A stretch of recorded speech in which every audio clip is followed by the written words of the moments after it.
Hello and welcome back to my series in Factorio, in which I am attempting to build my very first MegaFactory. My name is Azrael. Come along with me as we continue our adventure. Now, before we do anything else, there's some neighbors that have moved in a little too close to for comfort over here. So I'm going to go ahead and take care of them. There's just several of them, and they've been attacking me for a while, and this side of my base just does not have as much of a defensive capability as the western side, so this is something that needs to be taken care of sooner rather than later. And there will come a day when I don't have neighbors that move in this close to me, so but until then, this is just a periodic nuisance that needs to be taken care of. Alright, now that it's taken care of, let's go back in here and continue working on a few things. One of the first things I wanted to do before I get too much farther is a refueling line for my resource drop-off points. This is something I've been needing to do for at least the last 20 episodes or so, and just never got around to it. I'm going to be bringing the solid fuel over from the line that originally feeds my backup boilers, and it's high time that they also refuel the trains over here. So we're going to start off over here in the iron ore deposit station, whatever you want to call that. And originally the design that I had was going to eventually feed the ore, or rather the fuel, up from the south from some station that just never got built. But then I realized that in the future, as I want to expand these stations farther south, I would just have to keep moving that station farther and farther south to make room for all that, and that's just not a very efficient way of doing things. So instead, I'm having it feed in from the north, because the north line of these drop-offs is never going to be changing. And the primary reason I wanted to do that is sitting right over here. My copper train coming from the south had run out of fuel. And another thing that I noticed is that those issues that I had in the last couple of episodes, where I've noticed that the copper train, instead of going to the free station to the south, it would just line up behind the occupied station on the north side of that. And that was a signaling issue that I had there, so I had to go over and fix that. Alright, now on to the meat of the episode over here. First of all, I'm going to be building a rack to create power poles. I wanted to get the medium range poles, the long range poles, and substations. And mainly it's because of my loading station for the defensive perimeter is going to be requiring medium power poles and long power poles for its construction. So instead of pocket crafting for all of that, I figure it's easiest to just set up a system to do it for me. We're going to need steel and copper up from the main bus. And it is actually rather convenient now having all these robots doing a lot of the work for me. It's something I really should have had a lot sooner, but now that it's here, it's really a convenience. So, all right, we're gonna go ahead and get these things output to storage chests so that the logistics network can take care of it. Now, originally I'm thinking of putting the medium power poles at the bottom and then just continuing up to the north. But then I realized that the substations also require advanced circuits, so it'd be better to put that on the bottom here and then bring up the advanced circuits, which are frightfully low. There's really not a whole lot of them being made whatsoever. But this is the line where they are supposed to come from. So I'm going to go ahead and build that line in, and then later on I'll go ahead and see where the bottleneck is there. I have a suspicion that it's just in the oil processing, which creates the plastic for those advanced circuits. Alright, I need to get a roboport over here so that the logistics network can take care of these things. I put in a bunch of advanced circuits from my own inventory. Yeah, it also takes a lot of those plates, so 2 stack inserters are going to be feeding it instead of just 1. And then the next thing that I want to do is get repair packs being automated. Another thing that I've never actually taken care of in here. So, the defensive perimeter is going to primarily be using repair packs. So it's going to be important to have them running. And I'm going back along my line seeing if there's anywhere else that I can put these, because they need gears and green circuits. And there's quite a few places along here that are producing both of them, but I'm not entirely sure that I want to mix it in with something else that's also using them. So in the end, I just decide to go ahead and make it its own little thing. I also notice that there's some attacks going on over here. A bunch of biters are attacking my battery and robot facilities. So I'm going to have to get some defensives put in here. And I also noticed that they moved right into this area that I just cleared not 10 minutes ago. That they are really aggressive in moving into new areas. So I'm going to have to put some defenses up there. But then, of course, here in hindsight, as I'm narrating this episode, I realize I completely spaced out on that and never actually got around to it. Instead, I go over here and work on some cosmetic items like the paths that are connecting all of my various facilities. But hey, it's important to be able to get around quickly, so might as well go ahead and do that as well. Alright, now I'm over here in my combat facility, the military facility, just kind of checking a few things around there. I'm going to be taking care of something over there in the near future, but first things first, I want to get the repair packs being created. I'm going to pull iron plates and electronic circuits off of the bus, bring them up to the north. I'm not going to combine these two because the iron plates are only going to be needed for gear production. That's going to be that assembler right there. And then the electronic circuits and the outputted gears are going to be creating the actual repair packs. And I do know that I have a whole bunch of gears sitting around in my facility doing absolutely nothing, so I'm going to put a requester chest here that is going to actually request that they all be picked up, and then only when there are no more left in the logistics network will it actually be producing its own gears on site. This is actually something I probably should have done in some of my other little racks, but never got around to it. Like the Roboport production probably could have benefited from that sort of thing. But oh well, it's all being taken care of, and not really too much of a bottleneck there anyway. Right now the major bottleneck in the factory is the advanced circuits. So we need to get that taken care of rather quickly. And of course I don't need that line off to the left, so I'm just going to have it do this. I have a circuit condition loading into that gear box, so that it's only going to produce gears and put it in there when it's less than 100. That'll help take some of these out of my way as well. You can see all of my robots working there. It's actually rather nice seeing that all happen like that. Alright, back over here in the military facility, I'm going to be setting up the loading bay for my defensive perimeter. It's going to be picking up, I think, 6 different items over here. I'm going to try to give it a little bit of room so that I can move stuff around. Alright, there is going to be the train. Yeah, I just need to put some requester chests up here.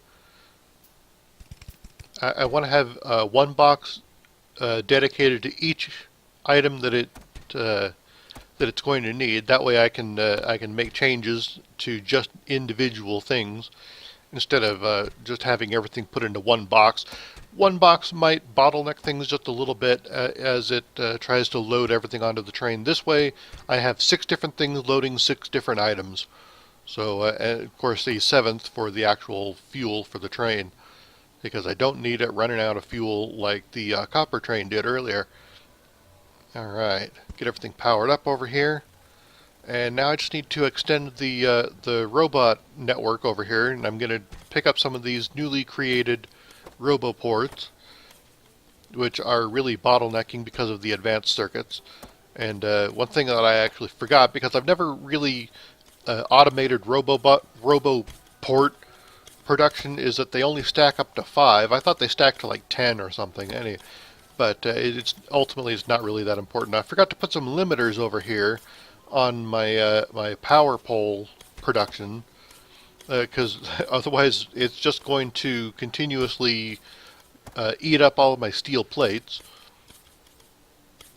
and produce way more than I actually need. So this way it's going to be limited to just what I need and a little bit extra, just in case. I'm going to go ahead and finish the all-important walkway, and of course my mouse slips and I put it in the wrong place and I don't have any left in my inventory, because in order to pick up stone bricks out of the world, you need to have some in your inventory, which is just kind of strange. I don't know how to fix that, but it is just kind of a peculiar little quirk of the game, I guess. Alright, I am extending the RoboPort network. I realized I wanted to have that one covering all of my my modules, just in case the logistics network needed some of those over there. Alright, I need to pick up a few more because that wasn't quite enough to connect the two. I can go ahead and connect that right there. And as soon as I get power, now everything is actually connected across the facility. So that'll be a tremendous help, especially when it comes to loading myself up with things like ammunition. And I'm going to take some production modules and put them into the plastics facility, which slows down their crafting time, but it will also produce more plastic per unit of petroleum gas that is brought into the system. So hopefully that can help there just a little bit, because that is indeed the bottlenecking item in that production. Alright, now that I finally have some roboports over there, you can see the army of robots flying off to get their stuff. It's actually rather elegant watching that happen. Alright, they're bringing everything in, and it immediately starts loading it into the cargo wagon, which I forgot. I did not put any limiters in there, so I need to take care of a few of these before that all happens. I'm trying to also make some room in my inventory so that I can actually play around with some of this stuff. Now, the main thing that I realized I've forgotten is the actual... There's a little icon right there of the laser turret. I don't know what it's doing, because it's not something sitting on the ground, and it's not a filter for the inserter, because these are not the kind of inserters that take filters. I wonder if that was just a visual glitch or something. Anyway, I need to have a storage chest over here for my solid fuel so that the robots can come and pick that up. Alright, and now I'm going to head back down to my prototype defensive perimeter so that I can, want to make sure that train goes through. I want to make sure that I can remember the values that I set here in this constant combinator. Alright, basically 1 stack of everything and 2 stacks of the piercing rounds ammunition is what the general idea is there. It's actually a little less than a full stack of things like the turrets, but I don't really want to sit there and try to work out the individual loading facility, or the capabilities of each inserter. So I'm just going to round it up to a full stack. Now over here in my my oil production, I'm going to do the same thing. I'm going to take out the speed modules and replace them with production modules. so that we can squeeze a little bit more oil out of the limited resources that we currently have. Now, eventually, I am going to go out and create a few more oil wells around the world, but I'm trying to focus on this defensive perimeter first, so that I can actually go out and do that safely. One of the filters over there was set in improperly, and there we go. Now it should start working. I want to make sure that each of these chests is containing a triple amount of everything that each defensive perimeter will be requesting, even though the train will only be taking more or less what it actually is. That way, eventually I would like to have more than one supply train feeding this whole defensive perimeter, and I want to make sure that it can refuel at least 3 trains before needing more. And then, of course, the robots will keep this all up to date. All right, now it's time to set all the conditions for when the train is allowed to leave this station. I want to make sure that it does not leave until it has an exact amount of stuff in its inventory. I don't know if the full cargo condition counts for the squares that I blocked off, all those red squares in there, or not. I don't really want to take any chances. For some reason, this inserter is not loading any of the repair packs, so I take it out and put it back, and then it seems to be working just fine. So it must have just been a glitch that happened in that inserter. There seems to be a lot of glitches happening up here recently, but I guess we can work around it. All right, there go a bunch of those robots, getting everything worked out over there.